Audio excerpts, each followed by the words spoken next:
Selamat malam Bapak Ibu Saudara yang dikasihi oleh Tuhan Yesus Kristus. Kita bersyukur di malam hari ini kita kembali bisa belajar firman Tuhan.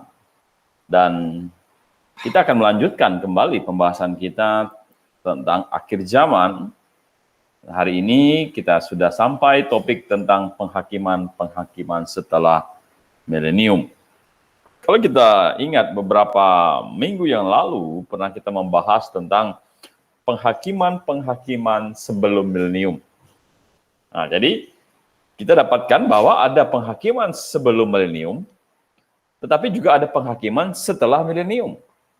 Nah, penghakiman apa yang ada sebelum milenium? Yang pertama adalah penghakiman Bema Kristus atau penghakiman orang-orang yang percaya untuk mendapatkan upahnya. Habis itu ada penghakiman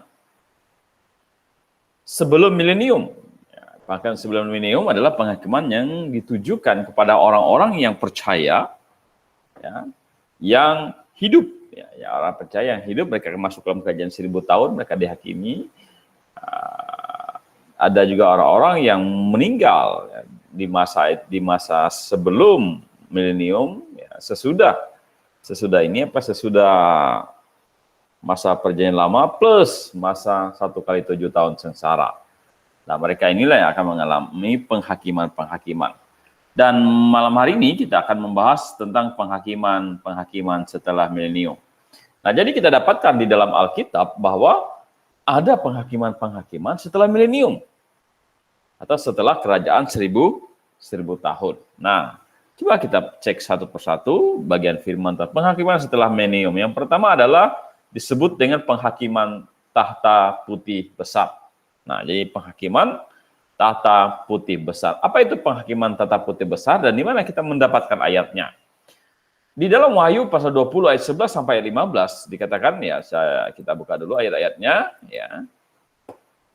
Dikatakan bahwa lalu aku melihat suatu tahta putih yang besar, dan dia yang duduk di atasnya, dari hadapannya lenyaplah bumi dan langit, dan tidak ditemukan lagi tempatnya.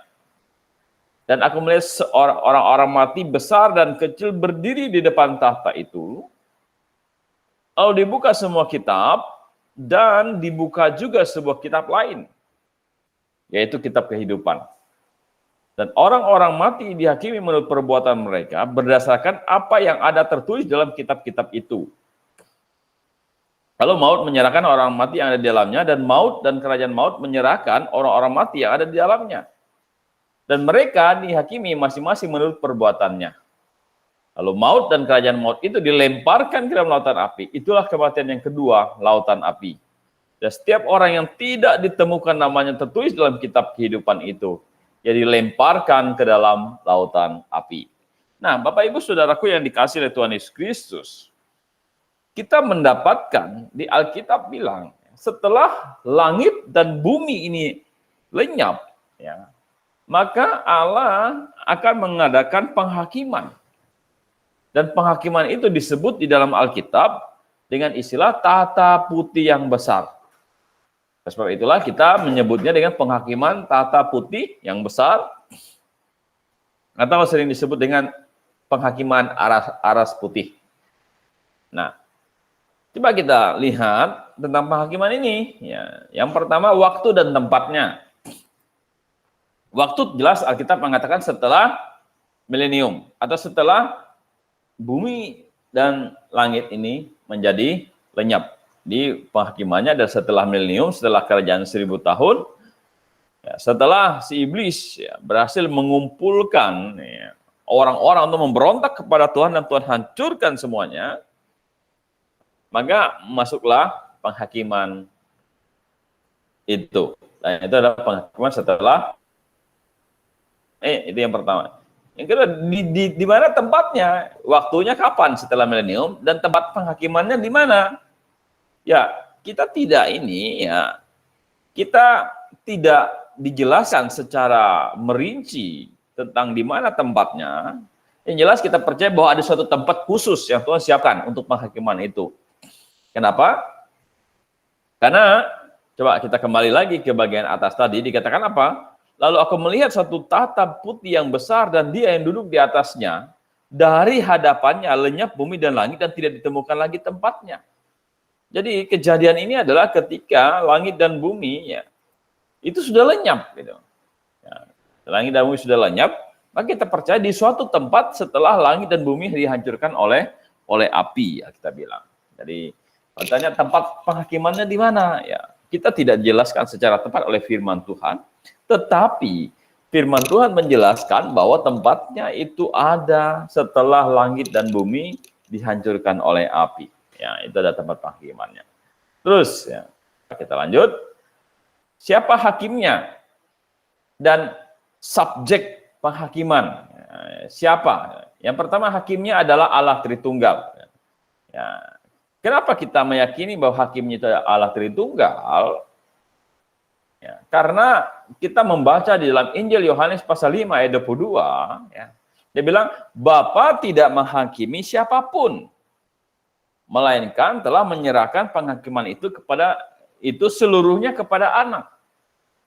Jadi dia bilang, Bapa tidak menghakimi ya, siapapun, termasuk orang-orang yang akhirnya, melainkan telah menyerahkan penghakiman itu seluruhnya kepada anak. Jadi kelihatannya bahwa penghakiman diberikan kepada anak. Tetapi ingat bahwa Allah adalah Allah Tritunggal yang tidak bisa terpisahkan. Ya, jadi kita tidak bisa mengkhususkan, oh ini adalah penghakiman Yesus Kristus, kecuali seperti yang digambarkan dalam bema Kristus, itu jelas ayat-ayat mengatakan. Tetapi di dalam Wahyu pasal 20 tadi, jelas dikatakan bahwa Allah yang menghakimi, di depan Allah, berarti ini adalah Allah. Dan secara khusus ini adalah Allah Tritunggal. Ya, jadi pribadi Allah Tritunggal ya, yang menghakimi di akhir masa milenium ini. Ya, itu. Jadi siapa hakimnya? Kita percaya bahwa hakimnya adalah Allah Tritunggal. Lalu subjeknya siapa?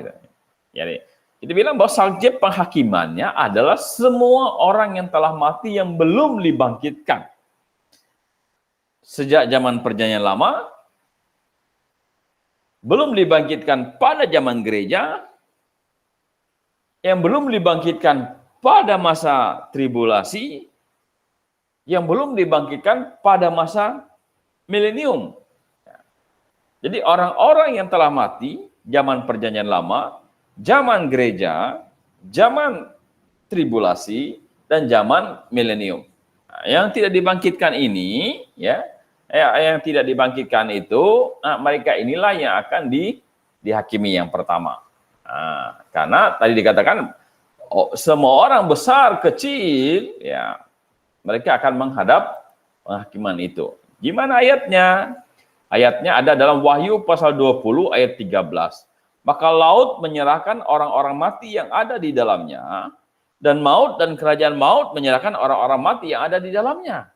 Dan mereka dihakimi masing-masing menurut perbuatannya. Nah, Bapak Ibu Saudaraku yang dikasih oleh Tuhan Yesus Kristus, di sini dikatakan bahwa ada orang-orang ya, yang belum dibangkitkan. Ya, dikatakan mereka di dalam kerajaan maut. Itu Hades ya. Di penampungan sementara. Yaitu orang-orang yang belum dibangkitkan. Kenapa? Karena pada zaman gereja, ya, akhir zaman gereja, ketika Tuhan Yesus datang untuk yang kedua kali, ada banyak kebangkitan. Orang-orang yang percaya. Di akhir masa tribulasi, di awal kerajaan 1000 tahun, ada kebangkitan. Itu kebangkitan orang-orang yang percaya. Tetapi kita mendapatkan di sini dikatakan, maka laut menyerahkan orang-orang mati yang ada di dalamnya, dan maut dan kerajaan maut menyerahkan orang-orang mati yang ada di dalamnya. Dan mereka dihakimi masing-masing menurut perbuatannya. Nah, ini kita dapatkan berarti sebenarnya adalah penghakiman ditujukan kepada orang-orang yang telah mati yang belum dibangkitkan. Mengapa mereka belum dibangkitkan? Kita dapatkan jawabannya adalah karena yang dibangkitkan zaman gereja adalah orang-orang yang percaya. Ya. Ketika yang hidup maupun yang mati, mereka dibangkitkan. Diangkat. Yang hidup, kalau mati dibangkitkan. orang-orang perjanjian lama, kalau mereka percaya kepada Tuhan, mereka dibangkitkan di awal kerajaan. Orang-orang yang percaya, yang mati di zaman tribulasi dibangkitkan awal kerajaan 1000 tahun. Tetapi ada orang-orang yang dari zaman perjanjian lama, dari zaman gereja, di masa kerajaan 1000 tahun, tribulasi dan kerajaan 1000 tahun belum dibangkitkan. Maka kita dapatkan mereka adalah orang-orang yang tidak percaya. Jadi orang-orang yang tidak percaya, yang mati di zaman perjanjian lama, zaman gereja, zaman tribulasi, dan zaman milenium, itu dibangkitkan di akhir milenium untuk menghadap penghakiman aras putih. Ya, untuk menghadap penghakiman aras putih, tentu ya mereka dihakimi untuk apa? Ya bukan untuk masuk surga, masuk neraka. Mereka sudah pasti masuk neraka. Tetapi di sini dikatakan bahwa dan mereka dihakimi masing-masing menurut perbuatannya. Jadi perbuatan itu bisa membuat mereka lebih berat hukumannya. Kalau banyak perbuatan yang bertentangan dengan kebenaran, atau banyak kejahatan yang mereka lakukan, atau sedikit, itu menentukan berat atau ringannya hukuman mereka berada di neraka. Di neraka. Yang pertama, subjek penghakiman. Yang kedua, subjek penghakimannya adalah orang percaya. Orang percaya, gitu. Mengapa? Gitu? Karena kita lihat, dan aku melihat orang-orang yang mati besar dan kecil berdiri di depan tahta itu, lalu dibuka semua kitab. Dan dibuka juga sebuah kitab lain, yaitu kitab kehidupan. Dan orang-orang mati dihakimi perbuatan mereka berdasarkan apa yang tertulis di dalam kitab itu. Dan setiap orang yang tidak ditemukan namanya tertulis dalam kitab kehidupan itu, ia dilemparkan ke dalam lautan api. Nah, dari Wahyu pasal yang ke-20 dan Wahyu pasal ayat 12 dan ayat 15 ini, dapat kita simpulkan bahwa yang dihakimin juga bukan hanya orang-orang yang tidak percaya, tetapi juga ada penghakiman. Ada penghakiman yang ditujukan kepada orang-orang yang percaya. Mengapa? Karena di sini dikatakan, lalu dibuka semua kitab. Dan dibuka juga sebuah kitab kehidupan. Dan setiap orang yang tidak ditemukan namanya, di dalam kitab kehidupan itu, ia dilemparkan ke dalam lautan api. Nah, kalau seandainya ya, hanya ditujukan kepada orang-orang yang tidak percaya saja, maka tidak perlu dibuka kitab kehidupan yang menentukan apakah nama mereka tertulis dan apakah nama mereka tidak tertulis gitu. Nah, nama mereka tertulis dan tidak tertulis gitu. Itu menunjukkan bahwa ada orang yang tidak percaya dihakimi, ada orang percaya juga dihakimi gitu. Nah, kalau semuanya orang-orang mati ya yang tidak percaya tidak ada perlu kitab kehidupan, cukup buka kitab yang lain gitu. Nah, cukup buka kitab yang lain itu. Tetapi Alkitab dengan jelas berkata bahwa dibuka juga dua kitab gitu. Ya, jadi dibuka juga dua kitab. Di situ dikatakan bahwa dan dibuka juga sebuah kitab lainnya, itu kitab kehidupan. Nah, makanya dari sini kita dapat simpulkan bahwa ketika penghakiman di akhir masa kerajaan 1000 tahun, yang pertama subjeknya adalah orang-orang yang telah mati, yang tidak percaya, yang belum dibangkitkan zaman perjanjian lama, yang belum dibangkitkan zaman gereja, yang belum dibangkitkan zaman tribulasi, yang belum dibangkitkan zaman milenium. Kenapa mereka belum dibangkitkan? Karena mereka orang yang tidak percaya. Karena kalau mereka orang percaya, perjanjian lama dibangkitkan di awal milenium, orang gereja dibangkitkan di saat Tuhan Yesus datang untuk yang kedua kali, dan orang-orang yang mati yang percaya di zaman tribulasi, mereka dibangkitkan di akhir masa tribulasi, di awal milenium, bersama dengan orang-orang perjanjian lama. Ya.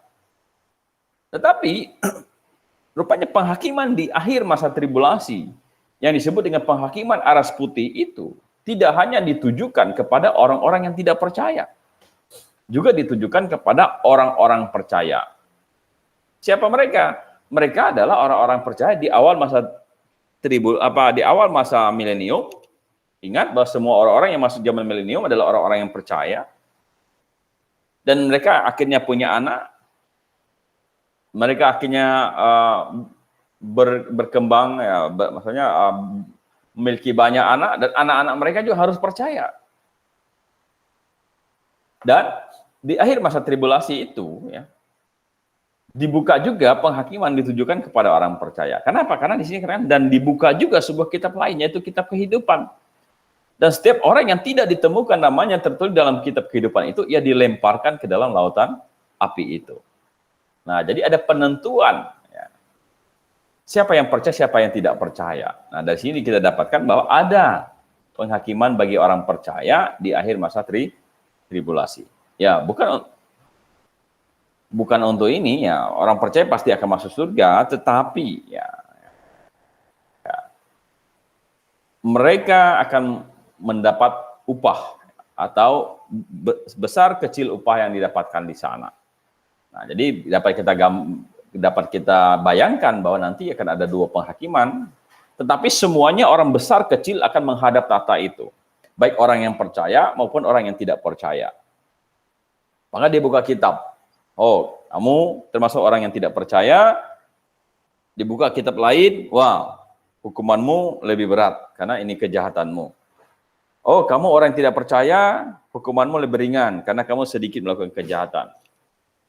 Dibuka kitab, wah, namanya ada tertulis, oh, kamu termasuk orang yang percaya. Ya. Dan, ya, dilihat, dibuka kitab lain, semua kita ada kitab lain mencatat tentang baik buruk yang dilakukan, yaitu menentukan upah. Dan itu terjadi, ya, di akhir milenium. Itu sangat berbeda dengan, ya, penghakiman bema Kristus, karena semua yang diangkat adalah orang percaya. Kalau dia hidup, dia akan hidup-hidup. Kalau dia mati, dia akan dibangkitkan dan diangkat pada waktu itu. Semuanya adalah orang yang percaya kepada Tuhan. Nah, jadi kalau ditanya tadi adalah siapa hakimnya? Hakimnya adalah Allah Tritunggal. Subjeknya apa? Penghakimannya orang yang mati, yang belum dibangkitkan karena mereka tidak percaya, maka maut dan kerajaan maut akan menyerahkan mereka. Dan orang yang percaya di masa milenium itu. Oke, kita lanjut ya. Nah, kriteria dan hasil penghakimannya. Ya. Nama yang tidak tercatat dalam kitab kehidupan akan dilemparkan ke dalam lautan api. Ya, jadi nama yang tidak tercatat dalam kitab kehidupan akan dilemparkan ke dalam lautan api. Plus dengan berat ringan hukumannya. Jadi, berdasarkan apa? Ya, kalau kita lihat dalam Wahyu pasal yang ke-20 tadi, dikatakan berdasarkan segala perbuatan mereka. Berat ringannya berdasarkan segala perbuatan. Makanya dikatakan bahwa nama yang tidak tercatat dalam kitab kehidupan akan dilemparkan ke dalam lautan api. Ya, dia akan dilemparkan ke dalam lautan api. Makanya sebenarnya kita bilang bahwa kita bersyukur kalau nama kita tercatat dalam kitab kehidupan. Bagaimana supaya nama kita tercatat? Ya, kita mengatakan bahwa ketika kita bertobat dan percaya, coba kita baca dalam Lukas pasal 10 ayat 20, dikatakan, namun demikian janganlah bersukacita karena roh-roh itu takluk kepadamu. Tetapi bersukacitalah karena namamu ada terdaftar di surga. Nah, Bapak Ibu Saudaraku yang dikasihi oleh Tuhan Yesus Kristus, ini murid-murid Tuhan Yesus, mereka bersukacita karena mereka mampu mengalahkan roh-roh jahat. Ya, kalau hari ini mereka melakukan mujizat dengan mengalahkan roh-roh jahat. Tuhan bilang, enggak, jangan kamu bersukacita karena itu. Tapi bersukacitalah karena namamu ada dalam terdaftar di surga. Ya, karena kita akan bersama-sama dengan Tuhan di surga. Makanya kita bersyukur kalau kita sudah diselamatkan, nama kita terdaftar di surga. Nah, dan adalah paling malapetaka yang paling besar di dunia ini kalau nama kita belum tercatat, kita belum percaya kepada Tuhan. Belum bertobat dan percaya kepada Tuhan, sehingga nama kita belum dicatat. Hanya dalam Filipi pasal 4 ayat 3 berkatakan, ini adalah perkataan Rasul Paulus, bahkan kuminta kepadamu juga Son Sogos, temanku yang setia. Tolonglah mereka karena mereka telah berjuang dengan aku dalam pekabaran Injil. Bersama-sama dengan Clemens. Nah, ini Clement ya. Dan kawan-kawanku sekerja yang lain. Yang apa? Yang nama-namanya tercantum dalam kitab kehidupan. Wow. Nama kita tercantum dalam kitab kehidupan. Nama kita tercatat di surga. Di mana? Di dalam kitab kehidupan. Karena orang-orang yang tidak ada namanya dalam kitab kehidupan, mereka akan dilemparkan ke dalam lautan api. Ya. Oke, kita lanjut. Ya. Jadi tadi adalah ini apa kriterianya, ya, kriteria penghakimannya. Sekarang kita lihat, ya. Wahyu pasal 20 ayat 13, maka laut menyerahkan orang-orang mati yang ada di dalamnya. Dan maut dan kerajaan maut menyerahkan orang mati yang ada di dalamnya. Dan mereka dihakimi masing-masing menurut perbuatannya.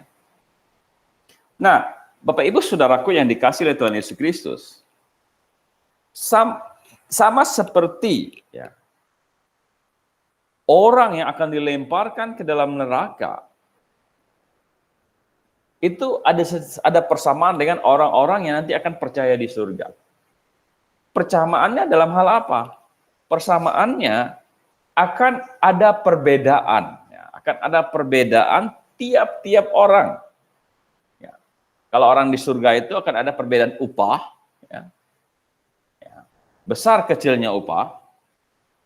Jadi orang-orang dalam surga itu nanti akan beda upahnya. Ya. Besar kecil upahnya, gitu. Banyak sedikit mahkota yang didapatkan. Nah demikian juga orang-orang yang nanti di neraka itu, gitu. Orang-orang di neraka itu nantinya, kan, juga akan ada perbedaan berat ringan hukumannya. Dari mana kita bisa menyimpulkan pengajaran itu? Bahwa orang di surga itu nanti hukumannya beda-beda. Ya.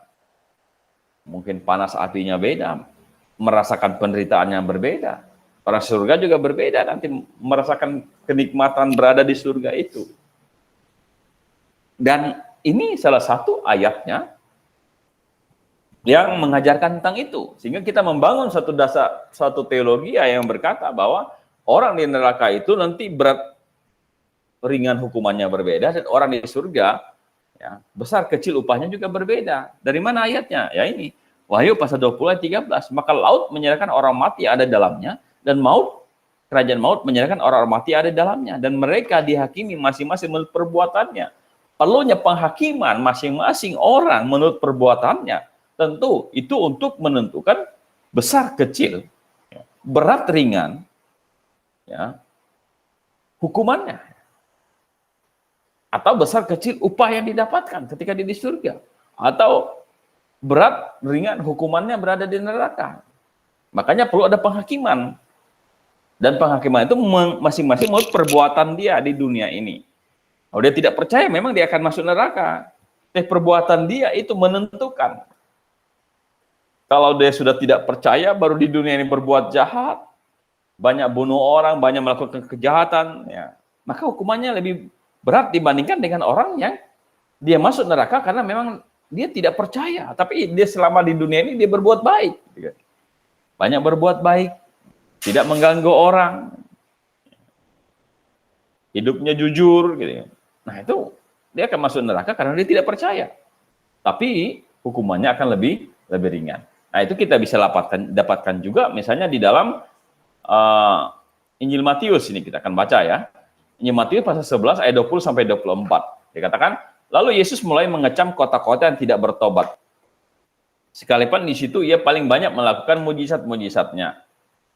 Celakalah engkau Korazim, celakalah engkau Betsaida, karena jika di Tirus dan Sidon terjadi mujizat-mujizat yang telah terjadi di tengah-tengah kamu, ya, sudah lama mereka bertobat dan berkabung. Tetapi aku berkata kepadamu pada hari penghakiman, tanggungan Tirus dan Sidon akan lebih ringan daripada tanggunganmu. Dan engkau Kapernaum, apakah engkau akan dinaikkan sampai ke langit? Tidak. Engkau akan diturunkan sampai ke dunia orang mati. Karena jika di Sidon terjadi mujizat-mujizat yang telah terjadi di tengah-tengah kamu, kota itu tentu masih berdiri sampai hari ini. Ya. Ya. Tetapi aku berkata kepadamu pada hari penghakiman, tanggungan negeri Sidon akan lebih ringan daripada tanggunganmu. Nah, jadi Tuhan bilang, Korazim, Betsaida, kalian sudah mendapatkan banyak mujizat.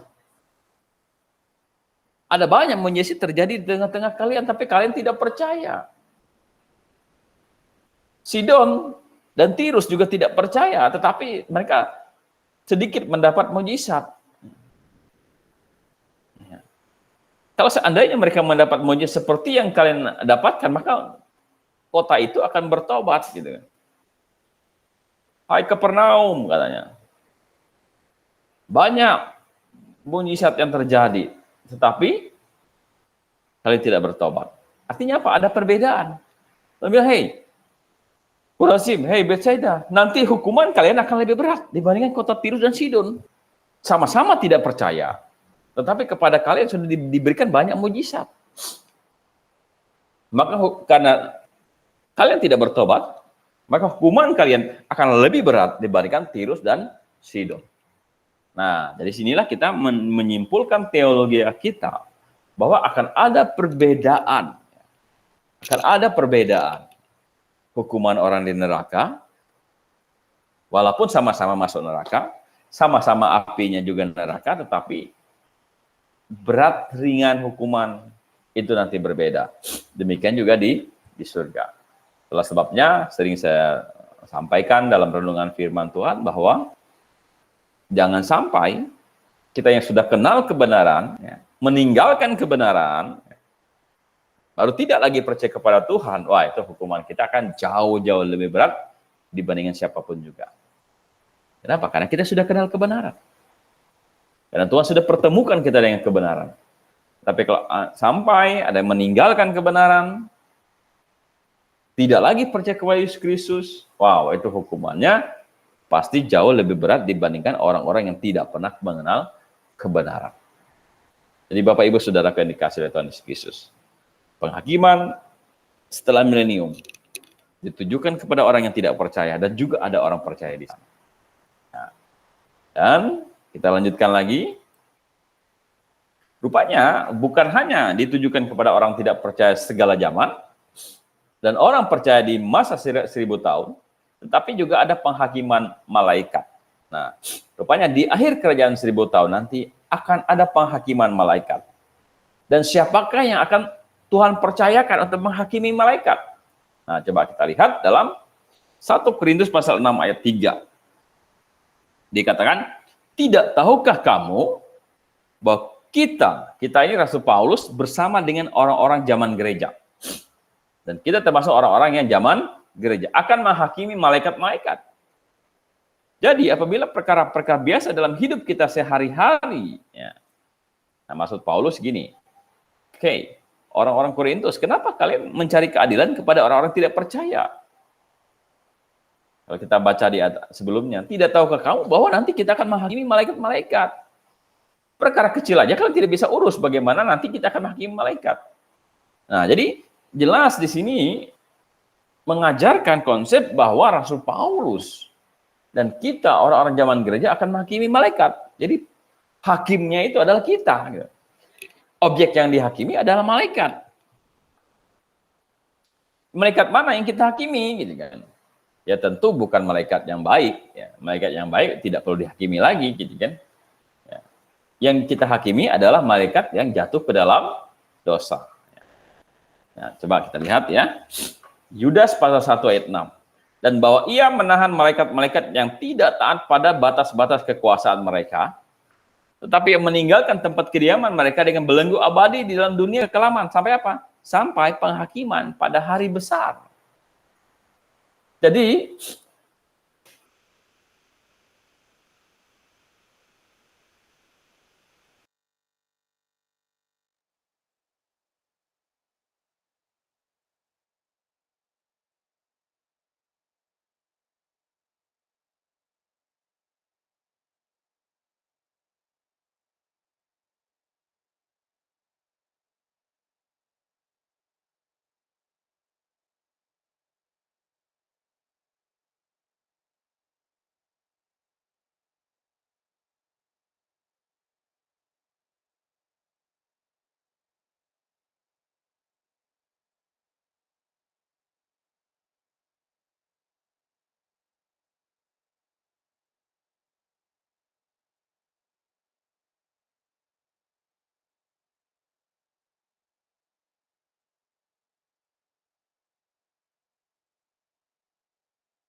Baik, kita lanjutkan kembali. Jadi ada sedikit masalah. Tiba-tiba baterainya drop ya. Ya, kita mengatakan bahwa, coba kita lihat ya, dalam 1 Korintus pasal 6 ayat 3, tidak tahukah kamu bahwa kita akan menghakimi malaikat? Jadi hakimnya adalah kita. Kita siapa? Rasul Paulus bersama dengan orang-orang yang hidup di zaman gereja. Tuhan percayakan untuk menghakimi malaikat. Nah, siapa malaikat yang dihakimi? Ya, Yudas pasal 1 ayat 6, dan bahwa ia menahan malaikat-malaikat yang tidak taat pada batas-batas kekuasaan mereka, tetapi yang meninggalkan tempat kediaman mereka dengan belenggu abadi di dalam dunia kekelaman sampai penghakiman pada hari besar. Nah, dari sini kita dapatkan bahwa yang dihakimi tentu bukan malaikat yang baik, gitu, tetapi malaikat yang sudah jatuh ke dalam dosa. Nah, jadi malaikat yang sudah jatuh ke dalam dosa. Dan berdasarkan Yudas pasal 1 ayat 6 ini, rupanya malaikat yang jatuh ke dalam dosa pun dibagi menjadi 2. Ada malaikat yang jatuh ke dalam dosa, yang masih bebas berkeliaran, tapi ada malaikat yang dibelenggu abadi dalam dunia kekelaman. Itu yang mereka meninggalkan batas kekuasaannya. Yang di dalam Kejadian pasal 6 itu, yang telah mengambil anak-anak perempuan manusia untuk melakukan dosa seperti yang dilakukan oleh Sodom dan Gomora. Terus, di 2 Petrus pasal 2 ayat 4, sebab jika Allah tidak menyayangkan malaikat-malaikat yang berbuat dosa, tetapi melemparkan mereka dalam neraka, dan dengan demikian menyerahkan ke dalam gua-gua yang gelap untuk menyimpan mereka sampai hari penghakiman. Nah, jadi malaikat-malaikat inilah yang nanti yang akan dipercayakan untuk kita hakimi mereka. Ya tentu sama seperti ini, sama seperti manusia di neraka pun, ya pasti saya yakini bahwa pasti ada perbedaan. Kenapa? Karena perlu penghakiman. Dan ada kelompok-kelompok malaikat yang dibebaskan hari ini, ada kelompok-kelompok yang dibelenggu, ya sampai sekarang nggak boleh keluar mereka. Dalam apa? Di dalam gua-gua yang gelap, dibelenggu abadi dalam dunia kekelaman. Ya. Supaya mereka tidak melakukan dosa yang jahat, dosa seperti yang dilakukan Sodom Gomora lagi, gitu. Nah, dan 2 ayat ini di bagian akhirnya sampai penghakiman pada hari yang besar, menyimpan mereka sampai hari penghakiman. Nah, dengan demikian kita meyakini bahwa malaikat pun nanti akan dihakimi, dan hakimnya adalah kita. Dan bagaimana? Tentang apa? Ya tentang dosa-dosa mereka. Ya, dan dosa-dosa mereka. Dan kita akan menentukan berat ringan hukuman mereka. Tentu kita dengan tubuh kemuliaan kita, dengan pengetahuan kita yang sempurna nanti akan dipercayakan untuk menghakimi malaikat-malaikat. Nah, Bapak Ibu Saudaraku yang dikasihi oleh Tuhan Yesus Kristus. Jadi ini yang kita lihat bahwa di akhir milenium akan ada penghakiman. Yang pertama ditujukan kepada orang yang tidak percaya, yang kedua ditujukan kepada orang-orang percaya. Ya, karena ada besar kecil dan ada dibukakan kitab kehidupan. Nama yang tidak didapatkan mereka akan dilemparkan ke neraka, nama yang didapatkan mereka akan di surga. Tapi tetap perbuatan mereka itu menentukan upah mereka nanti. Dan setelah itu ada penghakiman malaikat-malaikat, hakimnya adalah orang percaya zaman gereja, yang dihakimi ada malaikat-malaikat yang jatuh ke dalam dosa, dan tentu dosa-dosa mereka pun juga beragam. Maksudnya tingkat-tingkat berat ringan dosa mereka juga beragam. Dan itu akan menentukan penghukuman mereka nanti. Jadi dengan demikian ya, kita bisa melihat dan pembahasan kita sampai di sini tentang penghakiman di akhir milenium. Karena sebelumnya kita sudah pernah bahas ada penghakiman sebelum milenium, yaitu penghakiman orang-orang percaya. Ketika kita diangkat, kita bertemu dengan Kristus, kita menghadap bema Kristus. Setelah itu orang-orang yang mati zaman perjanjian lama yang percaya dihakimin di akhir masa tribulasi bersama dengan orang-orang percaya yang mati maupun yang hidup di awal masa tribulasi, di awal masa milenium, di akhir masa tribulasi. Dan yang kita bahas hari ini adalah penghakiman-penghakiman di akhir masa milenium. Ya. Baik, sampai di sini pembahasan kita. Selamat malam dan Tuhan Yesus memberkati.